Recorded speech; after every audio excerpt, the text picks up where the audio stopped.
Матилда! Здрасти! Какво има?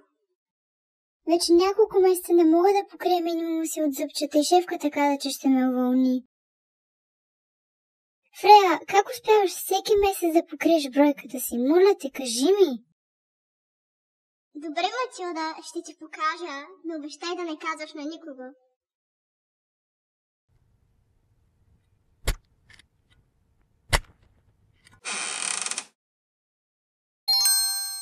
О, да!